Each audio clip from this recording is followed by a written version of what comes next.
got us So we here. start here. And there. We're Go good. here. Yeah.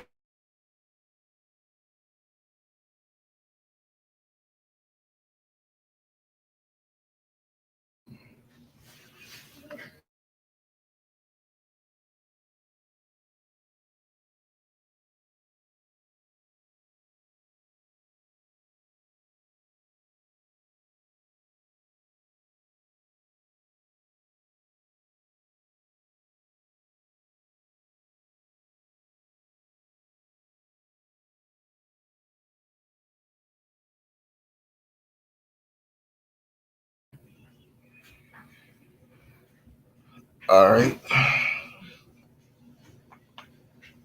Should hear the volume. Everything should be running pretty good. All right. All right. Just want to make sure it can hear.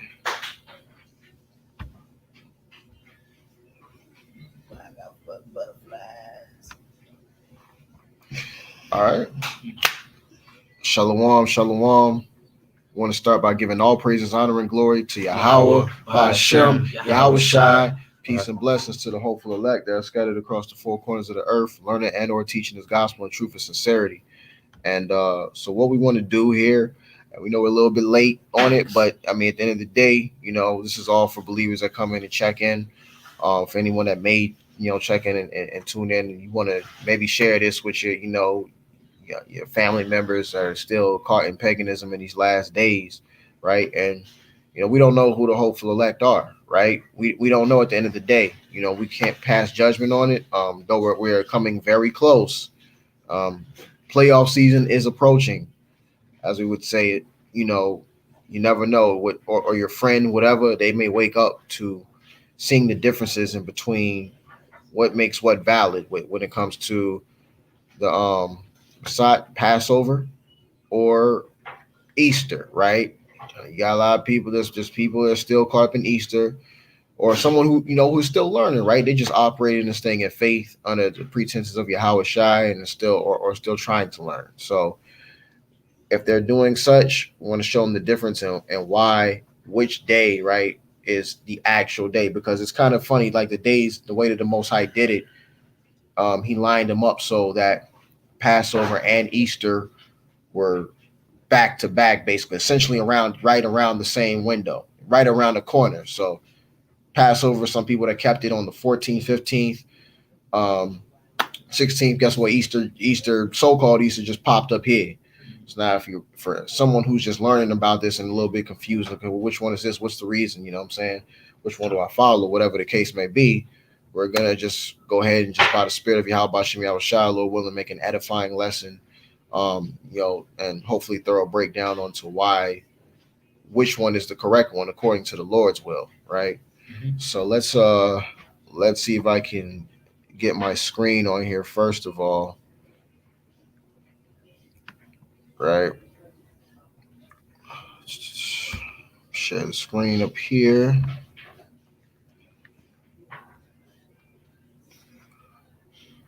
Let me go here.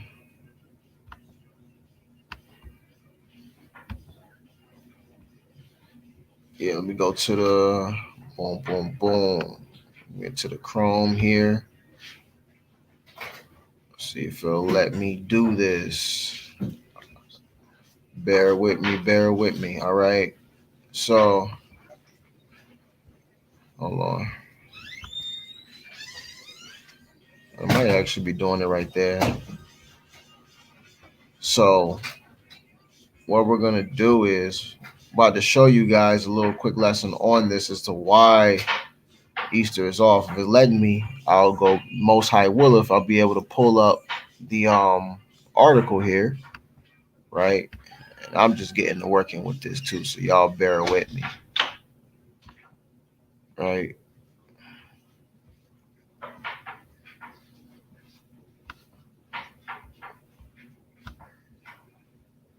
Actually, seeing if that actually pulls it up.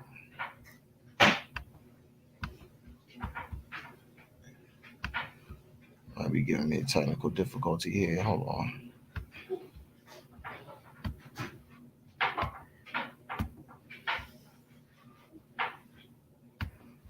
Boom, boom, boom, boom.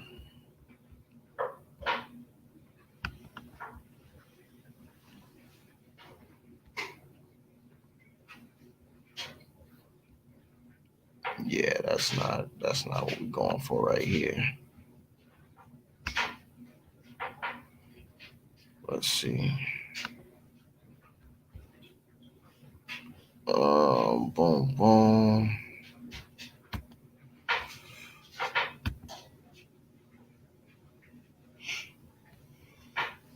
See if this is pulling it up.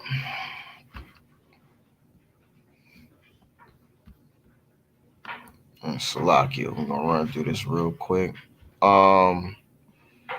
Do me a favor, real quick, y'all. Check it on. We go on there.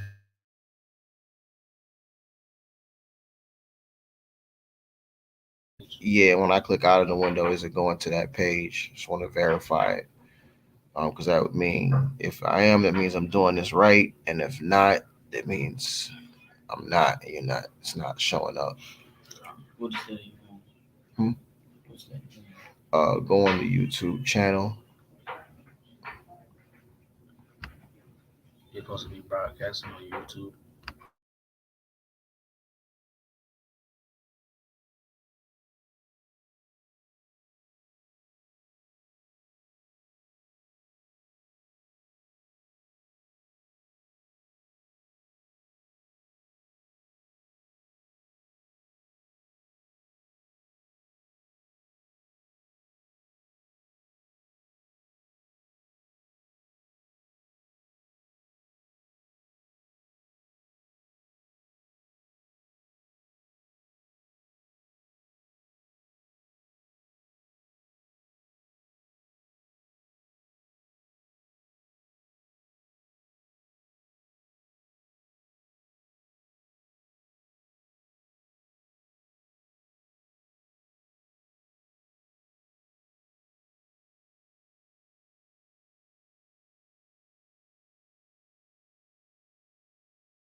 You here, so y'all can see it right now on the screen.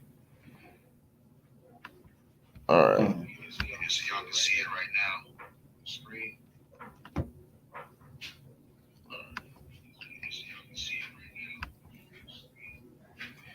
All right, see right here. For I'm gonna go further into it, but what you see right here is you see this is Ishtar, pronounced as Easter, right? You see this pagan god, right? Easter was originally the celebration of Ishtar, the Assyrian and Babylonian goddess of fertility and sex. Her symbols like the egg and the bunny, right? Because we know about this folly. I'm just we calling off the rip with it. It's a folly holiday, right? Holiday, we would even call it, because when you look at this, right, you see these are the pagan gods that are that the heathen would worship, right? Where these weren't meant for our people, the children of Israel, and then our people did go into idolatry, right? We can let's get that right, because what the Most High say actually off the rip, when you're jumping into um you're breaking the commandment off the rip when you are serving these other gods, because this is one of the top commandments above all to keep. Go ahead, brother, bring out that precept. Con, this is Exodus chapter 20, verse 3. Thou shalt have no other gods before me. Khan, so thou shalt have no other gods before me. And when you have another god, right, any type of worshiping outside of the Most High himself, this would be, you would fall into the category of idolatry, right? You would fall into the category of idolatry, right? It says Babylonian goddess of fertility and sex, or symbols like the egg and the bunny, because they have a whole. Why would they have a damn bunny, man? You know what I'm saying? With eggs, that bunnies don't even lay eggs.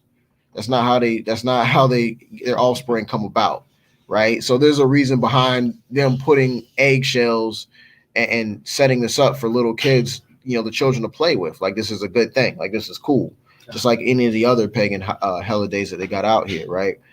They were and still are fertility and sex symbols. So like the egg and the bunny were and still are fertility and sex symbols. So really these eggs, right? Like it says, these were used for sex symbols. Or did you, or I see even it tells you right here in the red, or do you actually think eggs and bunnies had anything to do with the resurrection? Because of course not, right? That's what, and that's the whole point. Why would this have anything to do with this? How does this pertain to who they call Jesus Christ? Well, who they call Jesus Christ is actually a pagan god in himself. So it could pertain to him because at the end of the day, it's idolatry, it's Satanism, right? We know Jesus to be a false name, right? And we're not going into the name aspect of things right now, but we know that's the false name. We'll shout it out a million times as long as the Lord lets us, right? So this has nothing to do with the resurrection of the Messiah. We'll go on that aspect. It had nothing to do with it. After Constantine decided to Christianize the empire, Easter was changed to represent Jesus. So there you go. Easter was changed to represent Jesus, right? They Christianized the empire, right? And Christianized what so-called Christianity, which is what Esau's religion, Esauism. That's what he did. He Christianized Constantine. All they're known for doing this and forcing themselves upon others. This is why I think they rape, rob, murder, and pillage nations for over years. And of course, specifically, more importantly, of all nations, they did it to. They did it to many. They did it to all, but of all, they did it to the children of Israel, being the most prominent. Okay. Right? They Christianized the empire. Easter was changed to represent Jesus, but at its roots, it's all about celebration and fertility sex. So this is basically a lust demon, essentially, right? I mean, look at the way it's set up, and see, but people don't know, right? People will get caught in this stuff, and you think it's just going to the church, the Christian church, with your Sunday suit and your jump hat, like we talked about, looking like trying to look fresh and clean, past the pork chop. On your best Spice Adams impersonation. And he's impersonating y'all going to Easter, because really, y'all only be going there, like the people that go to Easter, you notice how they only go there once a year. That's a spirit on them, man. You don't go to the Christian church but once a year to come out there in some purple button-up shirt and a pink tie, with some yellow slacks on, man. It's crazy. you dress to try to match the color of the Easter eggs. This is not this is not pertaining to the real. I'm not even gonna read this one. Now you see this one. I'm not even. This is something, and people know, man. Like, even if you're not, see, this is the thing. Even people that are not in the knowledge of being an Israelite, they even know that this is a bunch of mess, man. This is wearing off on people, man. Now, at one point, this really is for edifying the people that want to know the differences between what's the real of the Most High, what He really has for us to celebrate, and what you don't celebrate, and why you don't celebrate it. Because if you're doing it at any point for your own motives and your own proper gain, you know what I'm saying, because this makes you feel good, or you're scared to break away, because you've known this for so long, there's nothing we can say to help you. Because you gotta want to accept the truth, right? You gotta want to accept the truth in its full entirety. There was another article too. I was trying. Let me see if it'll let me. As y'all saw, we're getting the hang of this thing right here.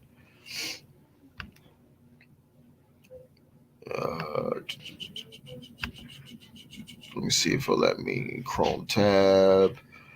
Well, we're gonna bring out another one, right? I think one of y'all. I think we had a precept. I think you got a precept right there. I'm a Psalms 106. Psalms 106. Let me see. Matter of fact, I'll pull it up here. Well, in fact, no, actually, that's what we're gonna do, because I was just on.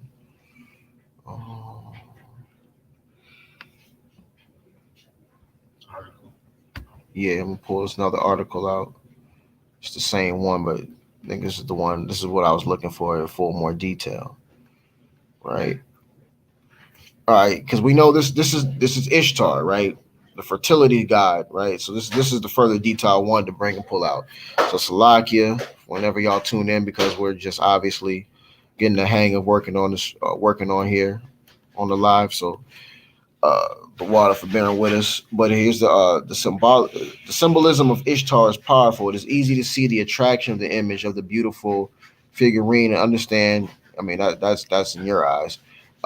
Whoever typed this article, beautiful figurine and understands the appeal of this feminine, corporeal, new yet old representation of Easter. However, this information passed on by this meme has been widely questioned. For example, anthropologist Crystal D. Costa in Beyond Ishtar, Tradition of the Eggs at Easter, warns us not to take the meme at its face value and gives us useful insight into the symbolism of eggs and Easter and Ishtar rites.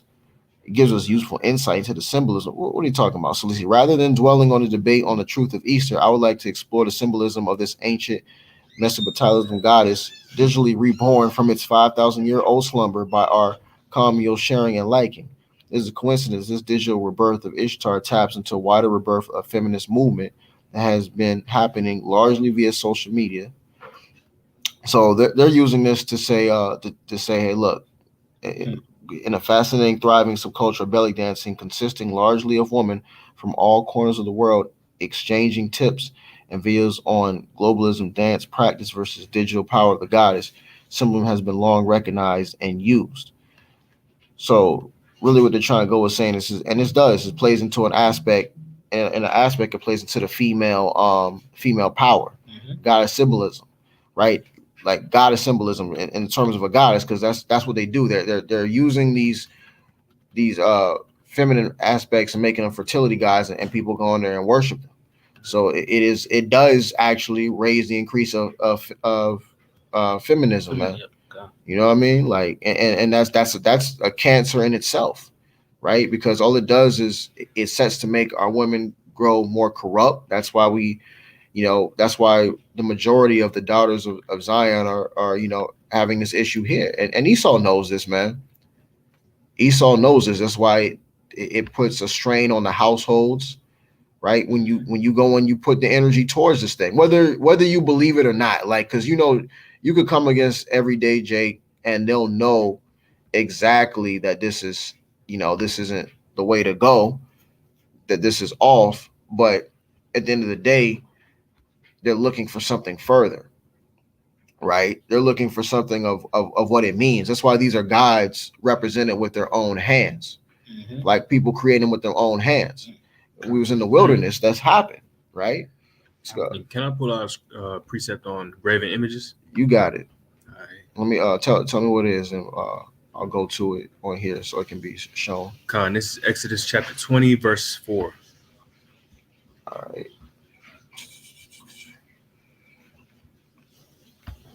We go to the boom. All right, is it right here?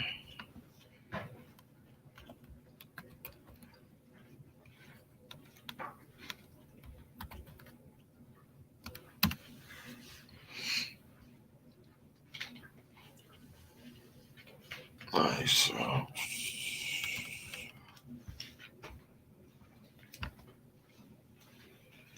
right, you can go ahead and I'm about to, while I'm pulling it up, you can go ahead and just go ahead and pull it. Read it out? Yeah. All right, this is Exodus chapter 20, verse 4. Uh-huh. Thou shalt not make unto thee any graven image or any likeness of anything that is in heaven above, or that is in the earth beneath, or that is in the water under the earth. Con. So you shouldn't be making, right, graven images, right? You shouldn't serve any other god other than the Most High, right? These graven images, when you're going to them, what is that? That's your own, like you said, your own works, your own hands that you're worshiping. Falling into idolatry. Idolatry. And even really, even in a deeper look with these items, because they're items that you created, so it's in a way you're looking at yourself. Because you're looking at yourself and putting yourself on the pedestal is idolatry too. That's the highest stand of it. Why you think people celebrate their birthdays? You know, that's the highest stance of it right there. Thou shalt have no other gods before me. So when you're doing this, whether you're doing it, like I said, you know that you're going into this, or subconsciously you're going into it. When you go into these, participate in these pagan holidays, you're breaking the law. You're breaking the commandments of the Most High. You're disobeying Him, and this is what got us into captivity in the first place.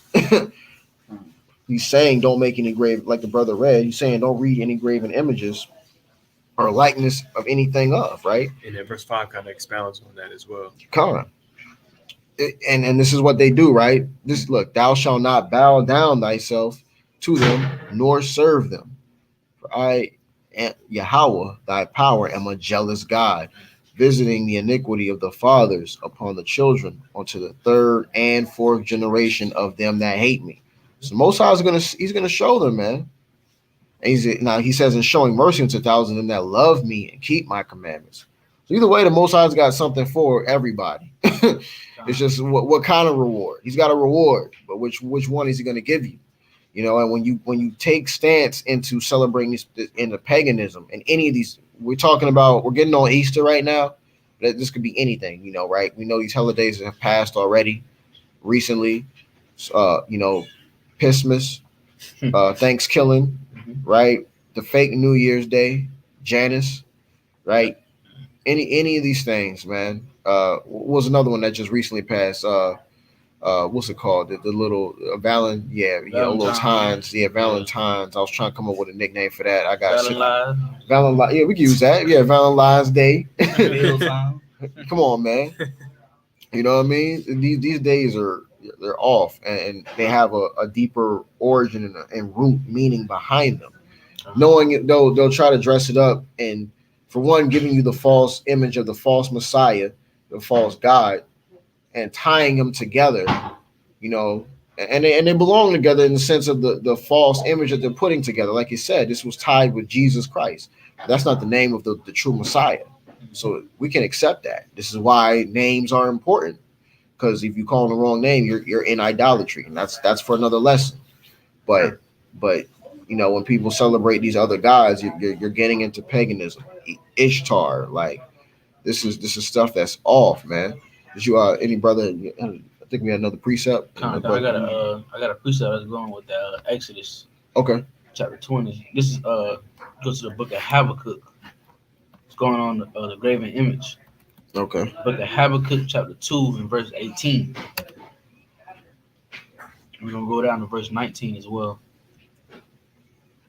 Let's see. Habakkuk. It's H. 2 K's. HABAKK UK. It's another. It's another B, another K, right? BA. 2K UK. Chapter 2, verse 18. All right.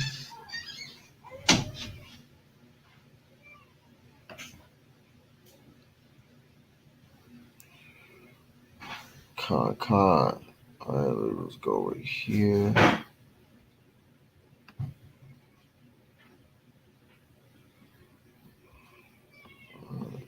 Go ahead and got it right. You can go ahead and read it. Habakkuk 2 and 18. It's the book of Habakkuk, chapter 2, verse 18. And it reads, "What profiteth the graven image that the maker thereof have graven it? The molten image, and a teacher of lies, that the maker of his work trusteth therein, to make dumb idols. Woe unto him that saith to the wood, Awake, to the stone, Arise, it shall teach. Behold, it is laid over with gold and silver, and there is no breath at all in the midst of it. But Yahweh is in his holy temple. Let all the earth keep silence before him." I'm saying, so we're going back to what the brother read. What profited this graven image that the maker thereof have graven it? Like, what's the point of making this? What do you get, Barakatah, bro? Thank you. Yeah, no doubt. Yonder bar. What do you get from doing this? What is your compensation for making a graven image of image for has nothing to, and you're not supposed to make a graven image of the Most High, right? So, or the Son, you're not supposed to do these things. You're not supposed to make graven images of Him. Mhm. So, what profits you to make a graven image of these false of a pagan god? Why waste your time and energy, right?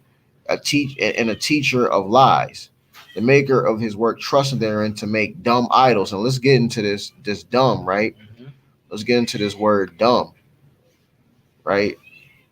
Because it is dumb in the sense of how we would know it in today's modern day world. It is dumb, but let's actually get into the root of what it means for it to be a dumb idol, Okay.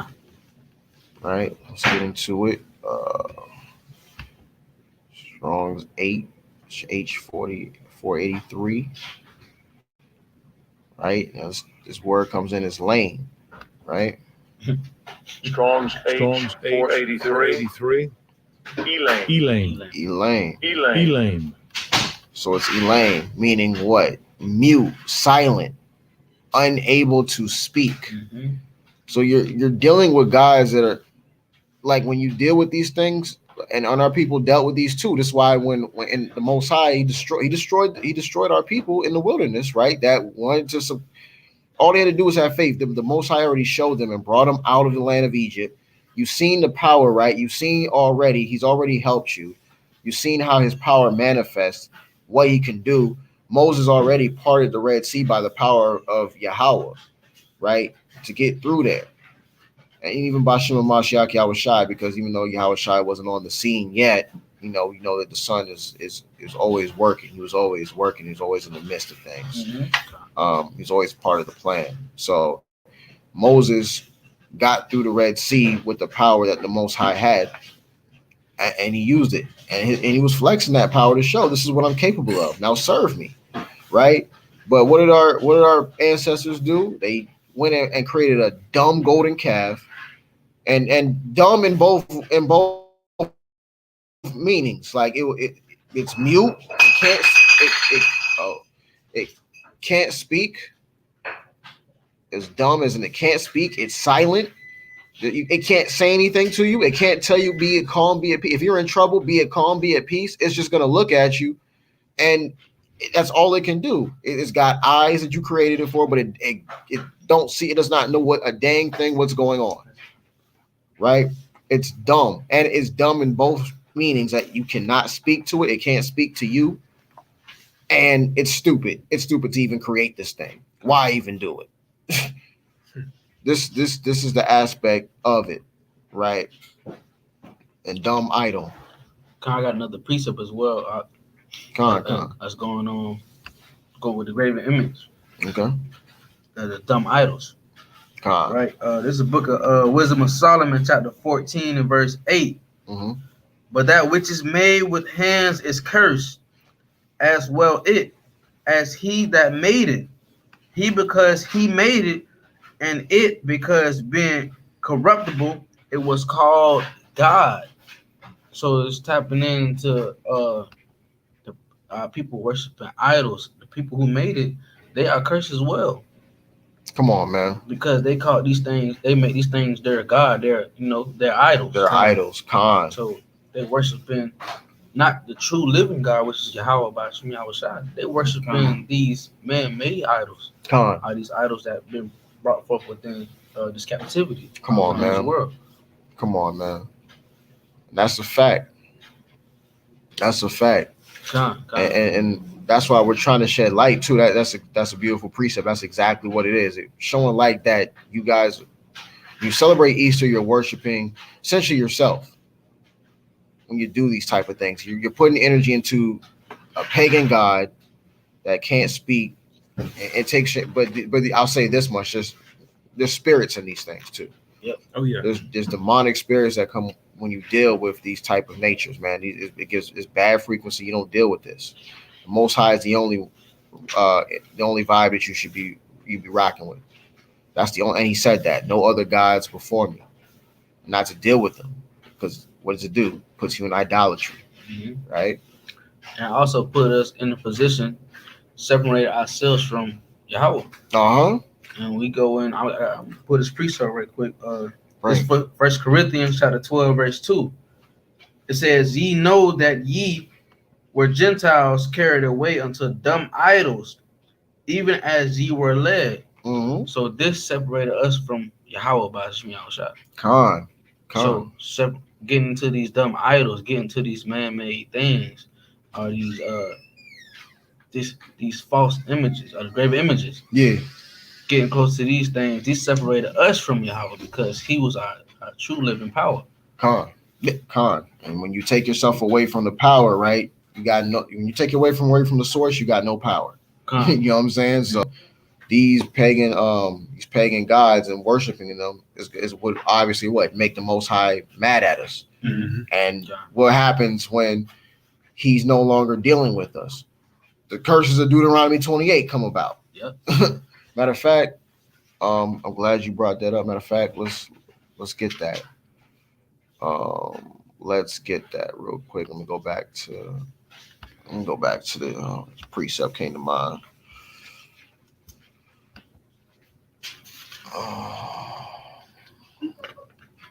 There we go. Bring it here. Was it 54? Or was Deuteronomy. the other? Yeah, I forgot. Slovakia. Just making sure it was Deuteronomy 28, and I'm trying to make sure it's Yep, that's it, I think.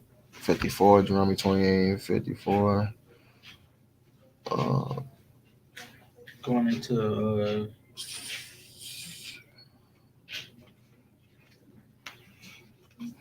it's basically come across guys that you never know. Man, I think it's 64. I think it's 28. Slack. So I think it's 28. It might be 28 in 64. Yep. There we go. yeah, That's it, right? Yeah, the wood and stone. Con.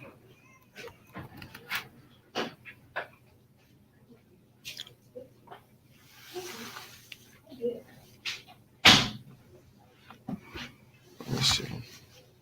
I'm still working on how to find. Wish they had everything listed on here.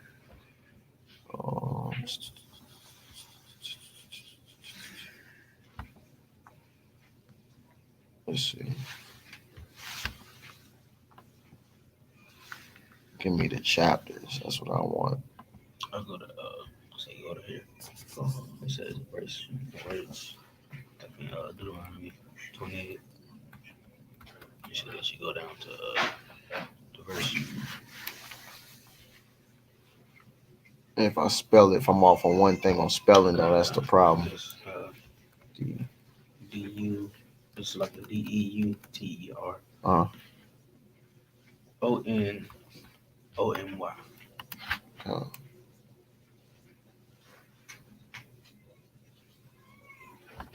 Yeah, we'll just bring it out on the rag real quick. Put a O between the N and M. Yeah. Let's see. Yeah.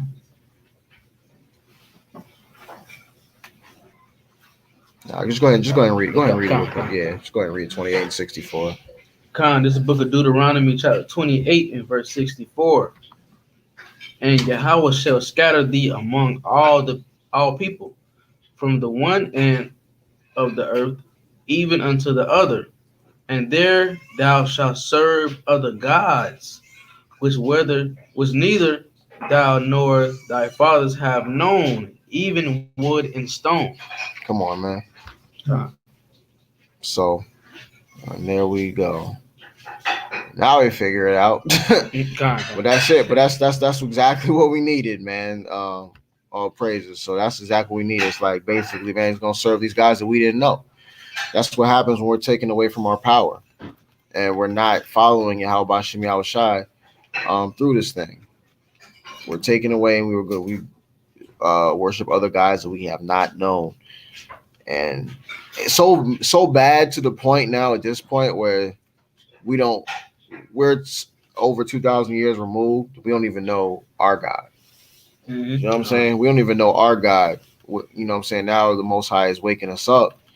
Those that He's called to wake up. But man, like, dang, we had to go through and relearn Him. Like it said in Baruch, you know, said Baruch that we would in the land of our captivity remember Him. Chapter 2. Con. But you know, you had to go through these. You had to go through curses like this, which messes up your mental, man, over that time. So we had to deal with that, man. And this Easter is along that list and part of that. Now, people might say, just in case someone tries to say, "Hey, this was in the Bible," right? Easter. Yeah, we'll go to the Book of Acts just in case someone would try to say, okay, you know, because it is there, but it's a translation, right? This is a translation. So people like, oh, well, what about Acts chapter 12 and verse 4? Well, let's go to Acts chapter 12 and verse 4, right? It says, start read it as is. And when he apprehended him, right? Because this was Peter. We'll start off at 3 actually. And because he saw it pleased the Jews, he proceeded further to take Peter also, because John's brother James was killed, right? Then were the days of unleavened bread. So it already gives you the context right there, parentheses, part of it. Hey, then were the days of unleavened bread, right? This parentheses showing this is pertaining to the days of unleavened bread that followed after, right? And when he had apprehended him, he put him in prison and delivered him to 4 quaternions of soldiers to keep him, intending after Easter to bring him forth to the people. All right, when we go to the book of, let's go to this, right? Because it's now someone like that's not fully in the Bible, right? Or just trying to get a grip of things, right? They might look at that and say, oh, Easter. Yeah. You know, there you go. Like, so it's here, but let's actually get into it because we have unleavened bread in verse 3. And here we have in verse 4, all of a sudden we have Easter. Well, now we have a conflict of interest here. So we got to figure out, you know, what the deal is and why this is listed. Because remember, these texts were translated. You know, this wasn't originally how it's written. These were translated. You know, so this is why words are very key and important, and in how we use them in this context. Let's go down to find good old sweet Easter bunny Easter. All right. So we're Now look at that. Pascal. Uh-huh. Pascal. Strong's G 3957. Pascha. Mm-hmm. Pascha. Pascal. Right? So Pascal's sacrifice, which was accustomed to be offered for the people's deliverance of old from Egypt. I wonder what day that was, right? Because this has notice that the definitions that are tied to this Easter, right, have nothing to do with Easter. This is all pertaining to what? The Passover, right? Lamb, the lamb that Israelites were accustomed to slay and eat on the 14th day of the month of Nisan, the first month of their year, in memory of the day on which their fathers, preparing to depart from Egypt, were bidden by Yahweh to slay and eat a lamb and sprinkle their doorposts with its blood, that the destroying angel, seeing the blood, might pass over their dwellings. Hamashiach crucified is likened to the slain Paschal lamb. Look at that symbolism in it. So this makes sense. See, this Paschal or Passover makes sense, right? This is lining up here, and we have the Bible's going to prove it. I mean, the Bible's going to prove it when we go. We're about to bring out Exodus 12, right? Con. Start at the top. Yeah, we'll go right at the top here. Huh? Con. You good? No, you good? Hold it up. Yeah. For edification purposes. Con.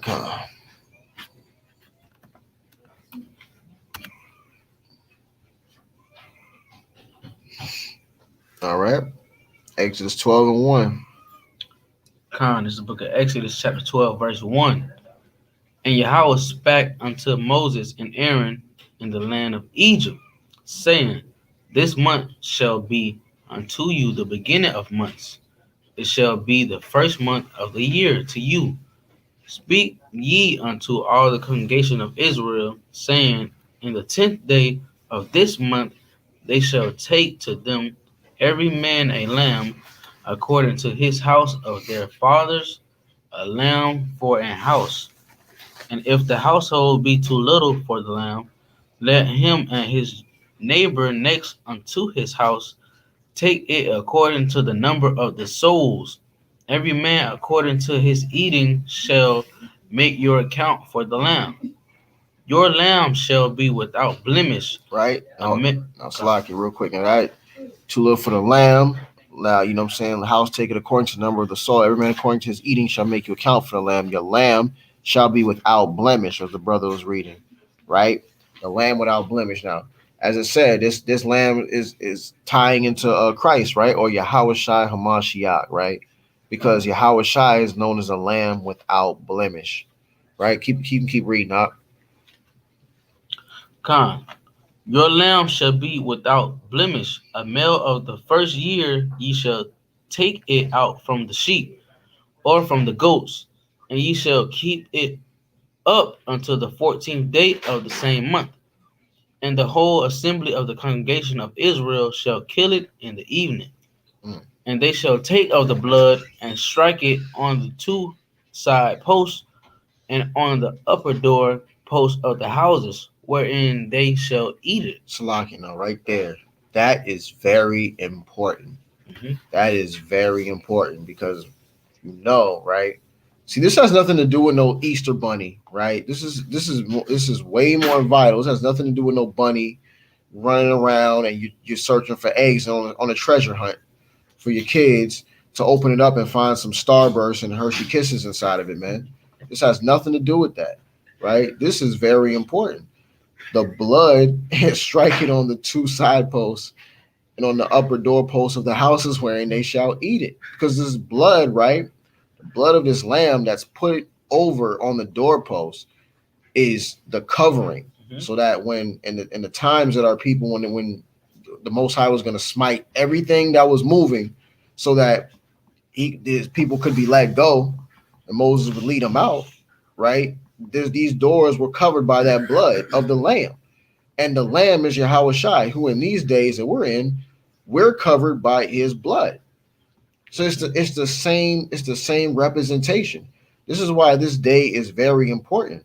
You should be keeping no Easter or even teaching your kids that. This is the time to break out of those strongholds when you're dealing with these pagan holidays. This is what keeps you in bondage, right? This is why. These doors on the side posts know that the covering even to this day is Yahweh Shai's blood. It was that way then. It's that way now. His blood is a representation and a covering over you, over your household, ultimately over you, because we're our temples of Hamashiach, right? That's our representation. We're in these temples. We're souls in these temples. So it just has his blood has covered us. The same way. This goes right here. The Most High is such a genius, man. And then that is not even a word to even really. That word is an understatement. Let's go to verse. We can go to verse 8 and keep it going for the edification's sake, brother. Verse 8. And they shall eat the flesh in that night, roast with fire and unleavened bread, and with the bitter herbs they shall eat it.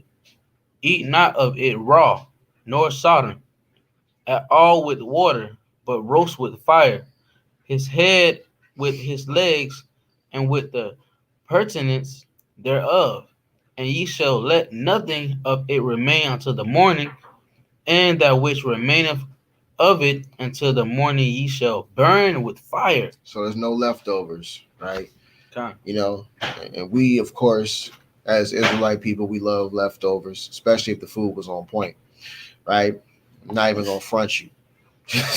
I'm not even gonna front you, but of course, the Most High's instructions Hey, and at that time, you gotta think about it. They were on the move. You ain't have time to try to run around, bring some food with you. Yep. You on the move, man. You gotta go eat the stuff in haste and keep it moving. That's what it was, man. Don't let anything remain until the morning. Right? Probably would go bad anyway. We don't have the same stuff that they would have at that time. They couldn't refrigerate it. Couldn't refrigerate it. So you're gonna be eating some bad food. Now guess what? You're dealing with problems. You're dealing with problems after eating some bad food, man. It's not going to work out. Verse 11, right? And this shows more that you had to move in haste, right? As it says, and thus shall you eat it with your loins girded, your shoes on your feet, and your staff in your hand, and ye shall eat it in haste. It is Yahweh's Passover, right? You have to have your shoes on, loins girded, ready to go, ready to get out of here. Because once the Most High does His work, it's time for you to get moving.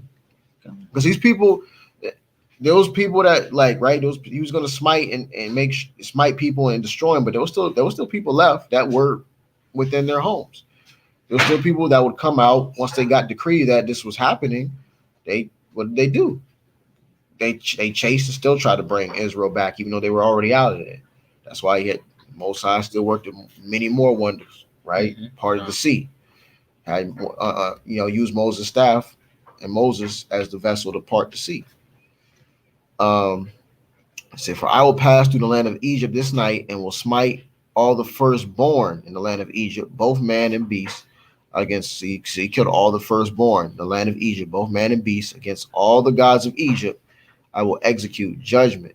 I am Yahweh. That's his judgment right there. All the gods of Egypt.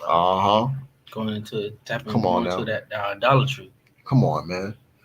That's facts. Facts. The gods of Egypt, right? There's only one true power. Only one. He calls himself the Most High. Now he says, he even gives them, right? He'll give them the title of gods with a lowercase g. With a lowercase g. Yeah. It's laughable. Yeah. It's like, yeah, sure, you can have them as a title of gods, but guess what? He does that, and also to let you know that he is the Most High God. He is the highest God of all powers. He says, right. I am the Lord. All caps. All caps. Yeah. All caps. Which we know his name. Yahweh. That name being Yahweh.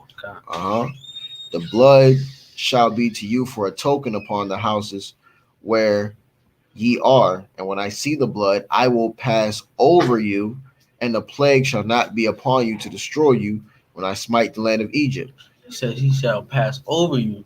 So why is the Passover called a Passover? Come on, man.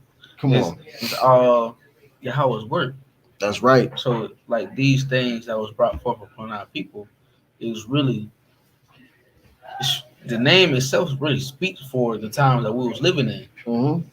The Passover, because he passed over us, because we had that blood of the lamb on our doors. That's right. Yeah, he's not the author of confusion. So that's right. Most times, like Scripture say, he's gonna do things decently in order. That's right. Yeah, and he never changed, like the Scripture say in Malachi 3 verse 6. But you know who is the author of confusion? Ashatan. And these Edomites, you know what I'm saying? They be falling right in line, man. Changing up the history, confusing things. It's crazy. Oh, yeah. They're ultimately confusing our people. Exactly. Look at this. Why would they confuse Easter with the Passover? Right. Because so we could have that we know stumbling Easter is going into the Ishtar. Right. Like brothers bringing out. So that's the confusion that Esau trying to bring. Not only Esau, but our people doing it as well, because they stuck in that Gentile mindset. Right. So like it says in 1 Corinthians 12 and verse 2, you was brought away into the dumb idols. Come on, Gentiles man. going to the dumb idols. So it's an understanding that our people don't have, which they need to know, which was in the Scriptures. This is the Passover. It's not Easter.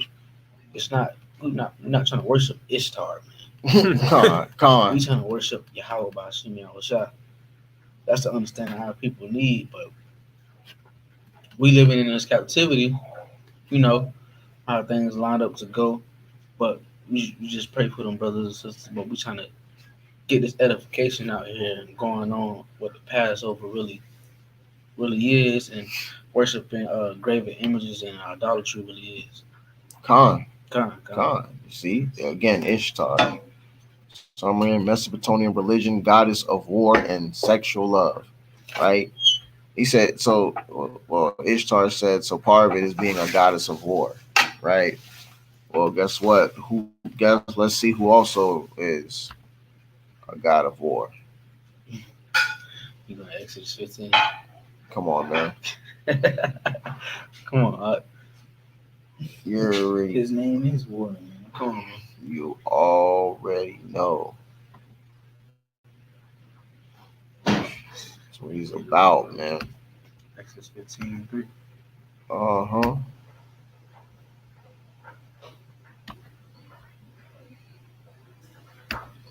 Slowly but surely getting the hang of it. Exodus 15:3. We're gonna come back. Well, I'm gonna let you bring it out because I'm gonna stay here at Exodus 12, but go ahead and bring Exodus 15:3 out. One of y'all brothers.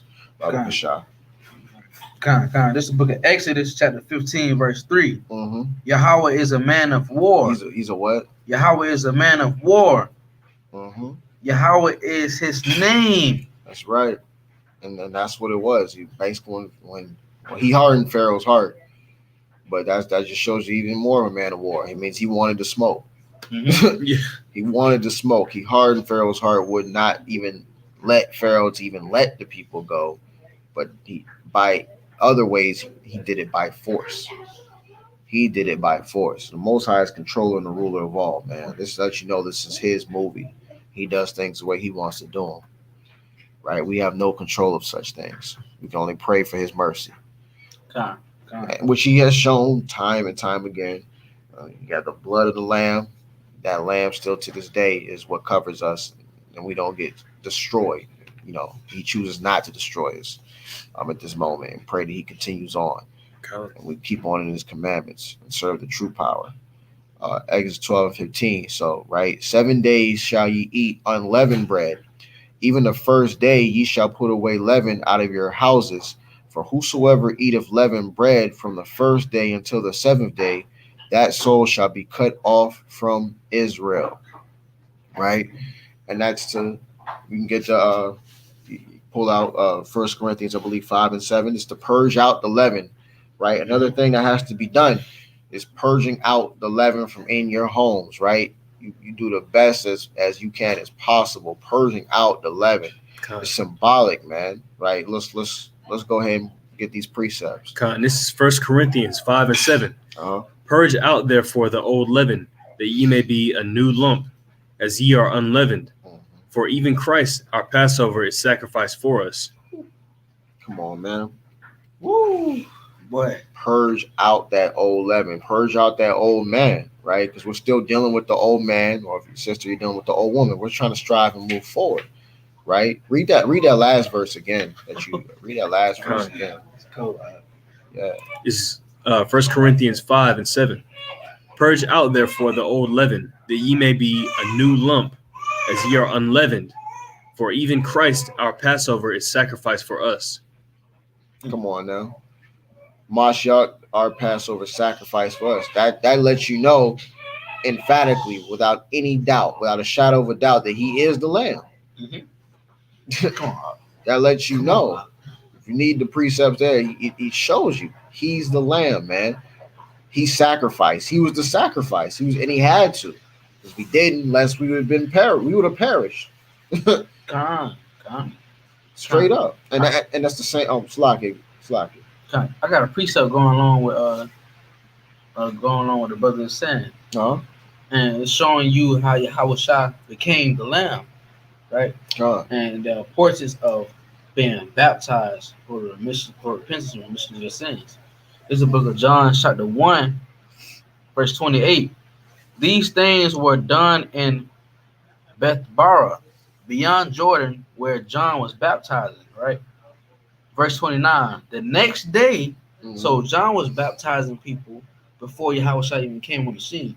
So he had this ministry set up, right?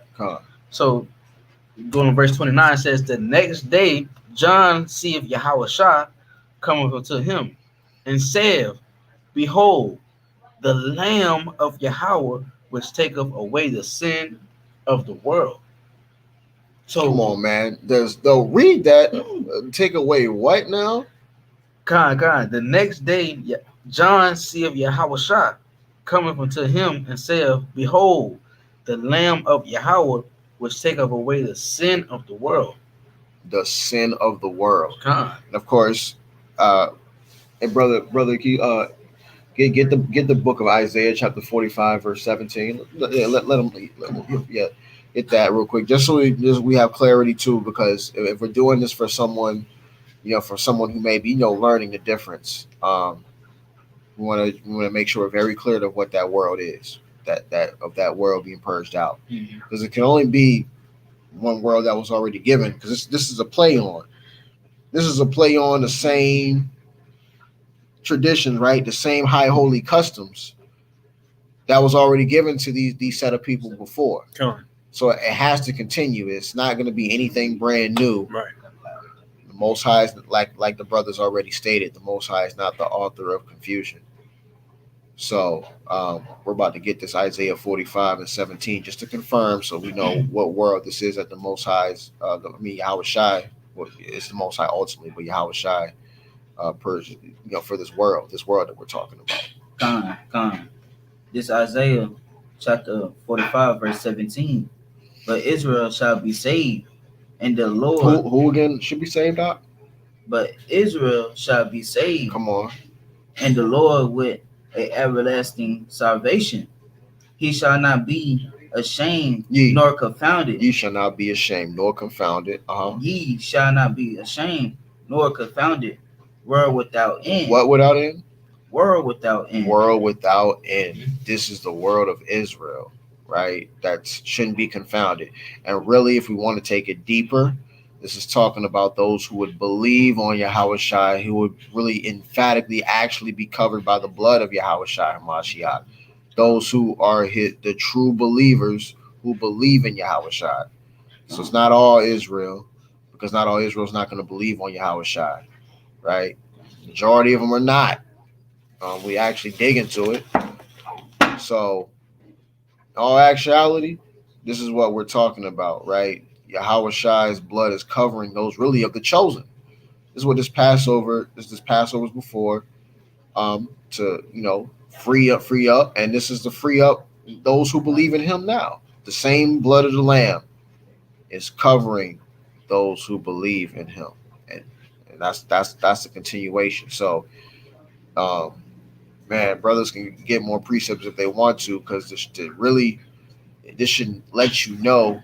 You should know coming in now, like, there's no way that this pagan ritual of Easter is done nothing but to keep us in sin, like, because you're Gentiles by doing worshiping these dumb idols, like the brother brought out. But coming into Yahweh Shai, you're being cleansed, right? You're being sanctified in him. In this word, you're being sanctified, which, well, guess what? Yahweh Shai is the word. That's the Lamb. He is the Lamb. The blood of the Lamb is what covers you, protects you, right? I got a precept in Matthew chapter 26, right? Starting on verse 17. It says, Now the first day of the feast of unleavened bread, the disciples came to Yahweh Shai, saying unto him, Where wilt thou that we prepare for thee to eat the Passover? Verse 18. And he said, Go into the city to such a man and say unto him, The master saith, My time is at hand. I will keep the Passover at thy house with my disciples. You said he'll keep the what? I will keep the Passover at thy house with my disciples. So Yahweh Shai, man, he kept the Passover just like our forefathers and foremothers did. Come on, man. He kept the Passover. But look at this. Go down to verse 28. It says, For this is my blood of the New Testament, which is shed for many for the remission of sins. Because that's the show. That's the show, right? Yep.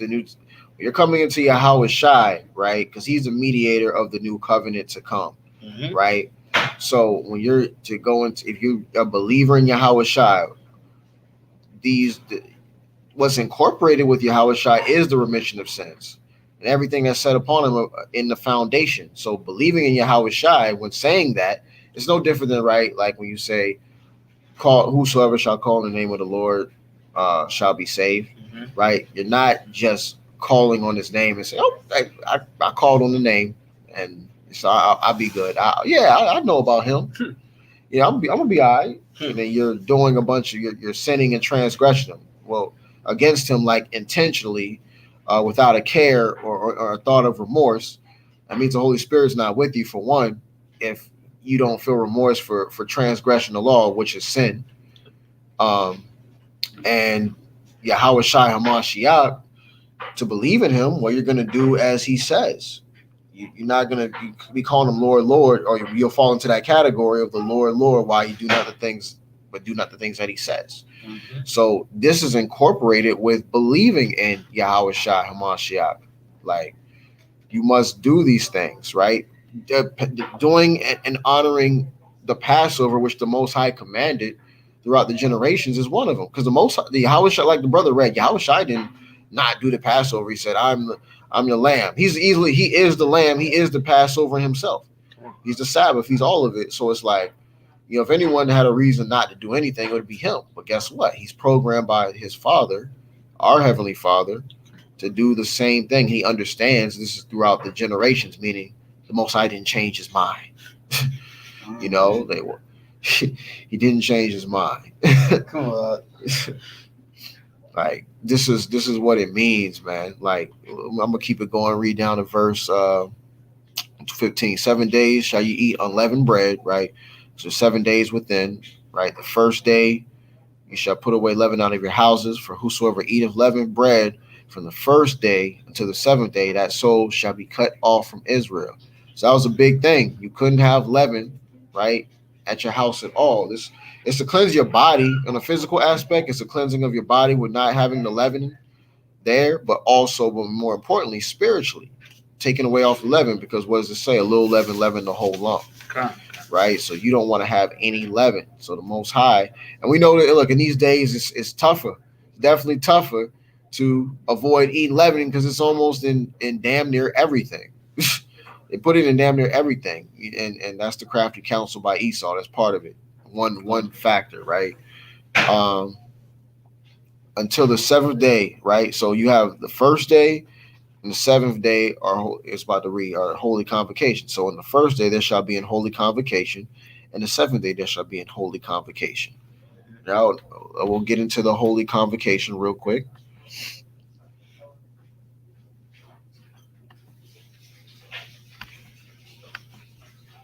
Maybe I gotta, okay, because I'm in full screen.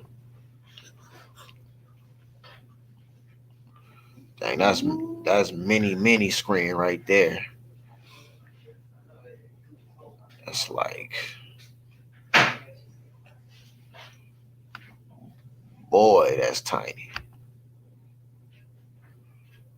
Yeah, that's miniature right there. That is miniature. In terms of reading, trying to get this thing out here. Let me see.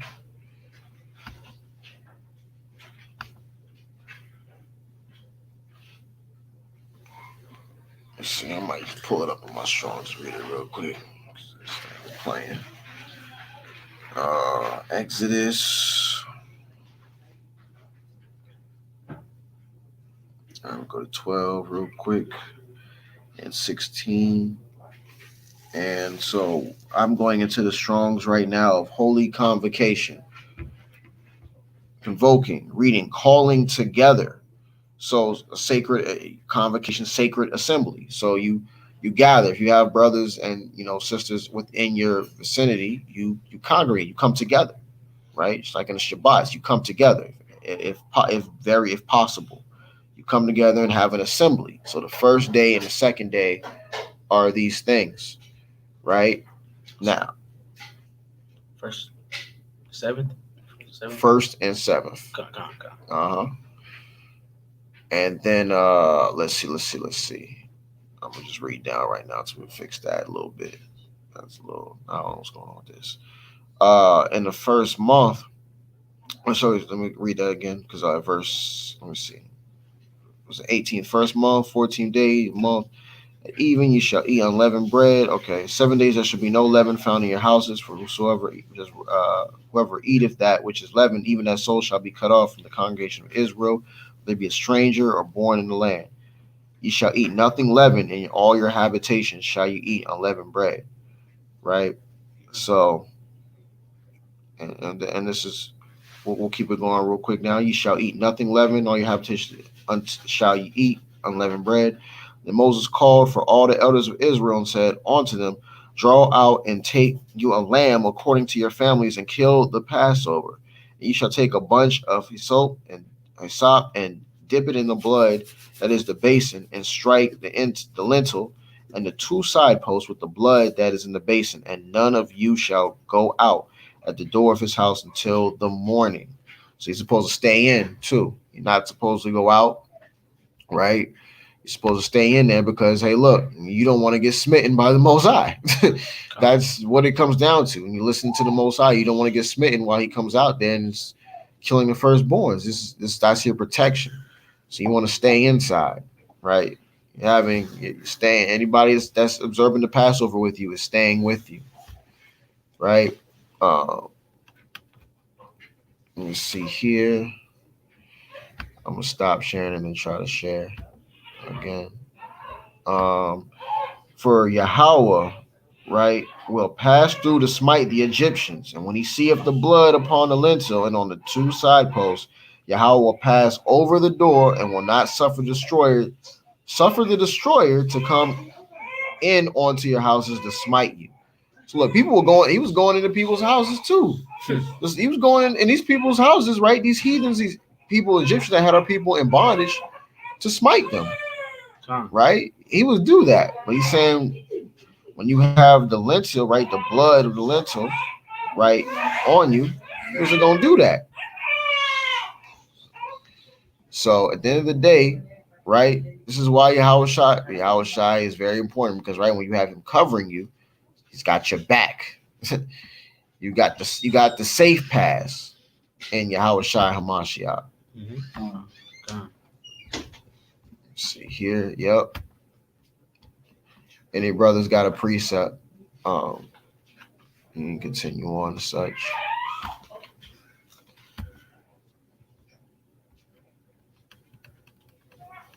There we go.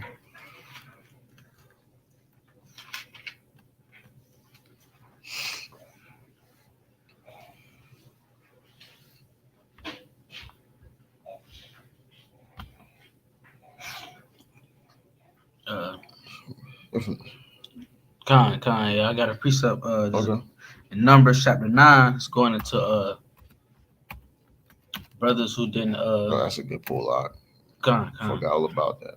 Brothers who didn't understand what they're supposed to be doing in the time of the Passover.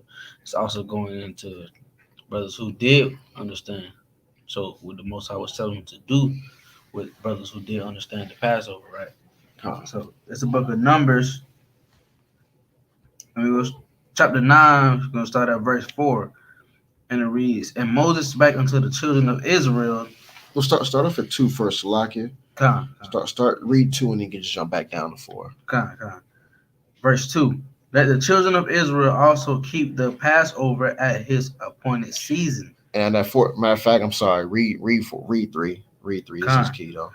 And the 14th day of this month. The 14th day of this month. So the real actual new year, right?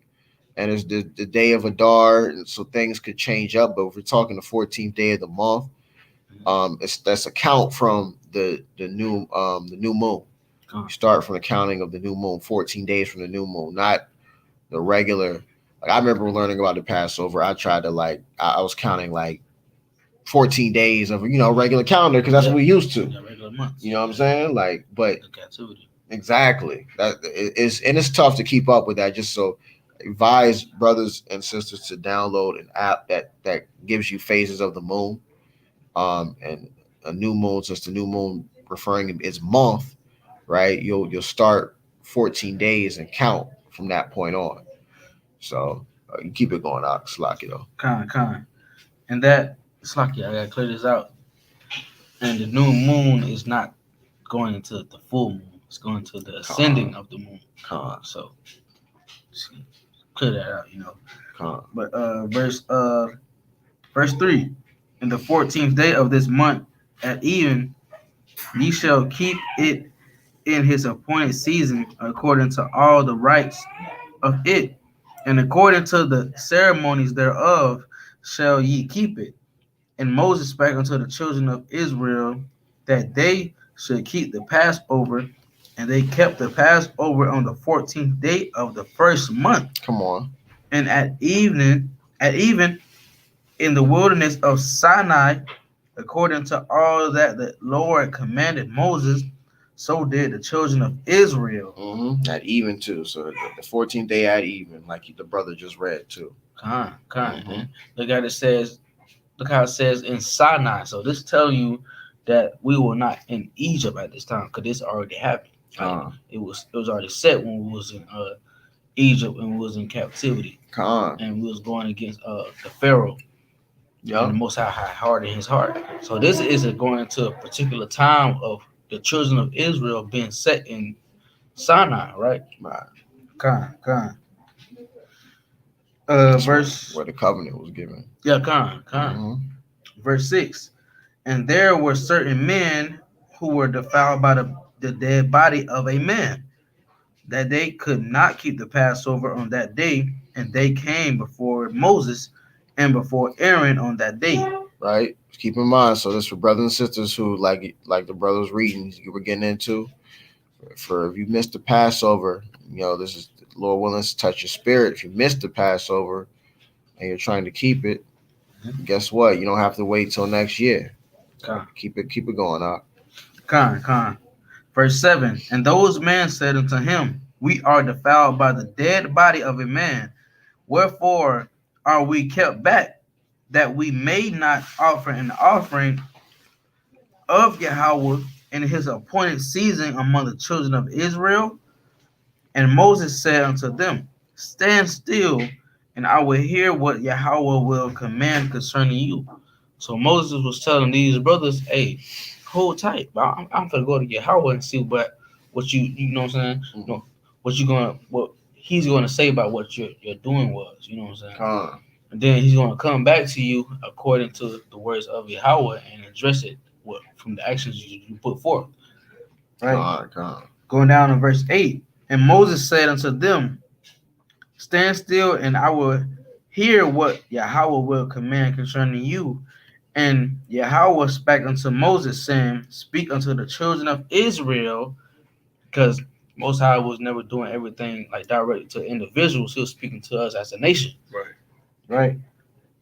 Children of Israel, saying, if any man of you or of your posterity shall be unclean by reason of a dead body, or be in a journey afar off, yet he shall keep the Passover until Yahweh. And when do you do it? Verse 11. The 14th day of the second month. So it's not just like scripture say. He said the 14th day of the first month, but you're going into the second month. You got like you got a time to you got to make up time to correct yourself, right? The 14th day of the second month at even, they shall keep it and eat it with unleavened bread and bitter herbs. Same format. Nothing changes. Same format. Leave none until the morning. Verse 12, like it says, none in the morning, not break a bone. According to the ordinance of the Passover, they shall keep it. And read 13, might as well. Verse 13. But the man that is clean and is not in a journey, and forbeareth to keep the Passover, even the same soul shall be cut off from among his people, because he brought not the offering of Yahweh in his appointed season, that man shall bear his sin. Man shall bear his sin. That goes all the way to the precept in John chapter 1, verse 28 and 29. And let these commandments be not grievous to us. You know, so that's, you have the opportunity. It's a beautiful thing to have the opportunity to try to do it right the next go round. You know what I'm saying? It's about our attempt, because at the end of the day, what are we doing? Uh 5:11. Verse 6. huh. Okay.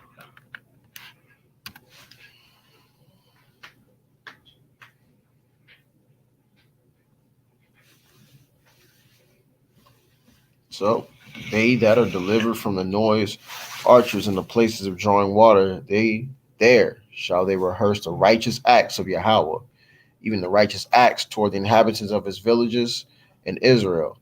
Then shall the people of Yahweh go down to the gates.